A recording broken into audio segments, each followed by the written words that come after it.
네, 첫 번째 소식 시작하겠습니다. 순위 확인합니다.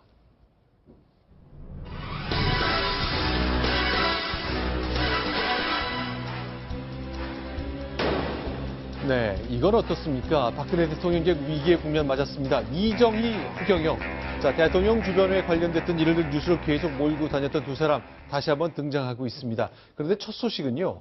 박정희 전 대통령의 흉상 관련된 소식으로 시작해 보겠습니다. 영상 저희가 준비한 게 있는데요. 서울 물레동에 있는 근린공원이죠. 네, 그렇습니다. 지금 빨간색 스프레이로 박정희 전 대통령의 흉상이 훼손된 모습을 보고 계시는데요.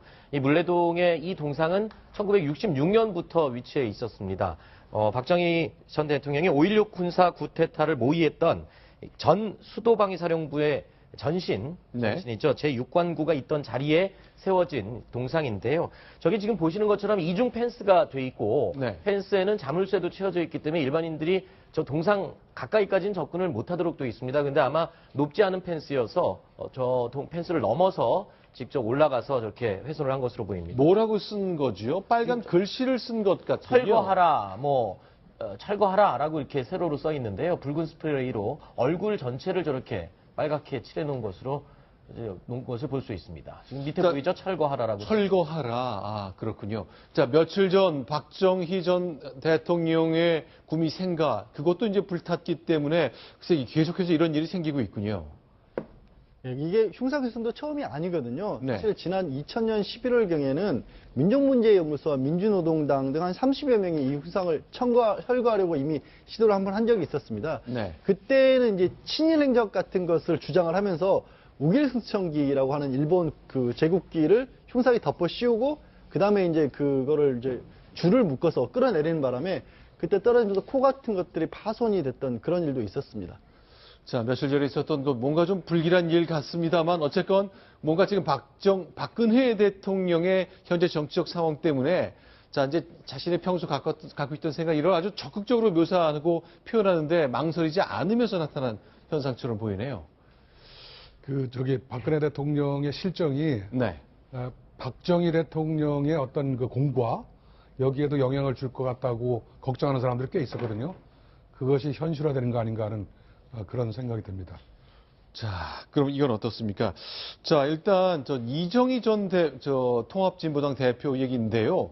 자, 그동안 이제 통합진보당이 해산됐고 헌법재판소의 결정 때문이었기 때문에 지금 국면에 이정희 전 대표가 등장해서 역시 대통령 비판한 모습 예상할 수 있는 것처럼 보입니다. 하정태 국장, 지금 상황은 어떤 겁니까? 예.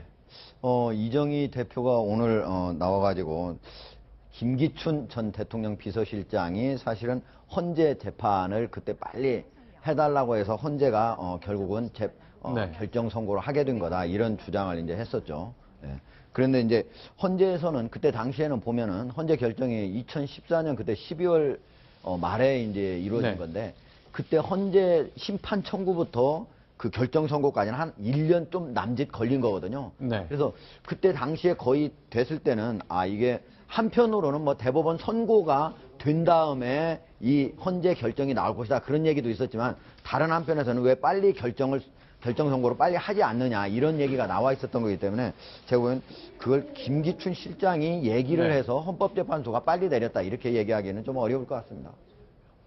자, 그러니까 이제 김기춘 실장이 이제 최근에 김영한 민정수석의 비망록을 통해서 여러 가지 정보가 공개됐는데 그 안에 있는 내용 때문에 마치 김기춘 실장이 주도한 것처럼 이정희 전 대표가 설명을 하고 있는 거고요. 그렇죠. 지금 화면에 나오는 것처럼 김영한 전 민정수석 업무수첩에 보면 10월 4일자에 아주 간단하게 쓰여 있습니다. 장이라고 하는 거는 김기춘 대통령 비서실장을 의미하고요. 항상 쓸 때 그렇게 해놓고 동그라미를 쳐놨습니다. 그러면서 통진당 해산 판결 줄긋고 연내 선고, 연내를 한자로 이렇게 해가지고 이렇게 해놨었는데요.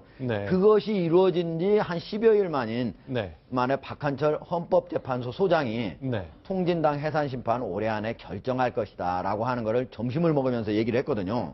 근데 그때 왜 그런 얘기가 하게 됐느냐 하는 거를 취재를 해본 적이 있었는데 그때 당시에 정치권에서도 여러 군데 왜 빨리 안 하느냐 이런 얘기가 논란이 되고 해가지고 그냥 우연한 기회에 얘기를 하게 됐다 이런 거거든요. 그래서 저것만 가지고 김기춘 실장이 헌법재판소장한테 빨리 하라고 지시를 해서 그게 빨리 나온 것이다 이렇게 말하기가 어렵고 또 하나는 헌법재판소의 결정이라고 하는 것이 여러 변론을 거치게 돼 있거든요. 그 그렇죠. 변론을 거치게 돼 있고 그거는 바로 국가 정부 측도 있고 또 통진당 측도 똑같이 있거든요. 그래서 만약에 통진당 측이 이걸 늦추려고 하면은 계속 그거를 뭐 지금 아직 준비가 안 됐다 해서 계속 늦추려고 얼마든지 또 늦출 수 있는 그런 이유들이 있을 수가 있거든요. 얼마든지 할 수도 있다. 그렇기 때문에 바로 김기춘 실장이 얘기를 해서 저게 빨리 됐다 이렇게 얘기하기는 좀 쉽지 않습니다. 그러면 이제 이정희 전 대표 하는 얘기는 김기춘 실장을 중심으로 한 청와대가 정치적으로 우리를 해산시킨 거니 없었던 일을 해달라 뭐 이런 얘기 또 응원을 받고 싶은 것 같은데요. 양질래 변호사님 어떻습니까? 현재 법 절차에서 가능한 부분은 있을 수가 없고요. 네. 정치적으로 봤었을 때도 지금의 어떤 상황이라고 하는 것이 뭐 보수나 진보나 이념적인 것 때문에 벌어진 일은 아니지 않습니까? 물론 이정희 전 대표 같은 경우에는 이미 대선 과정에서도 굉장히 치열하게 박근혜 대통령과 다퉜던 일도 있고 개인적인 앙금이 남을 수도 있겠지만 헌법재판소는 법 쪽에서도 볼 때도요. 네. 더 떨어져 있는 외곽 어떻게 보면 별도의 조직이라고 해야 될까요? 네. 대법원과도 어떻게 보면은 사실 뭐 좋은 의미의 갈등까지 있을 정도 네. 독립적인 조직이기도 하고 또 그때 이제 대법원의 결정 앞서서 나왔던 이유에 대해서 법 쪽에서는 오히려 네. 대법원과의 차별성을 갖는 부분에 있어서 헌법재판소가 이번 기회에 더 독립적인 어떤 심판을 해야 된다. 대법원의 이석기 사건에 대한 판결을 기다리는 모습을 보일 필요가 없었을 것이다 라는 분석도 좀 있었거든요. 저것까지 정치적으로 가는 것은 그다지 타당해 보이진 않습니다. 그리고요. 네. 그 다음에 이제 대법원에서 판결이 나온 다음에 통진당 측에서 대법원의 일부 판결 중에 이제 무죄가 있는 부분도 있으니까 이걸 가지고 재심을 해달라 해가지고 요청을 했거든요. 네. 헌법재 그때 이미 각하 결정이 내렸기 때문에 더 네. 이상 이것 가지고 왈가왈부하기는 좀 어려울 것 같습니다. 그러니까 결국 대통령이 난처한 상황 그리고 김기춘 비서실장을 향한 국민적 공분을 뭔가 올라타려서 정치적인 이득을 좀 보려고 하는 것 같은 것 아닌가 싶은데 어쨌건 저희 패널들은 한 목소리로 여러 가지 해석을 내주셨습니다. 또 한 사람 보겠습니다. 대통령이 어려운 이 시점에 등장한 또 한 사람 바로 허경영 씨입니다. 이틀 전에 한 얘기인데요. 자, 죄송합니다. 대통령 선거 이틀 전에 한 얘기인데 지금 상황을 내다보는 듯한 장면이 담겨 있어서 좀 주목이 되는 측면이 있습니다. 소개합니다.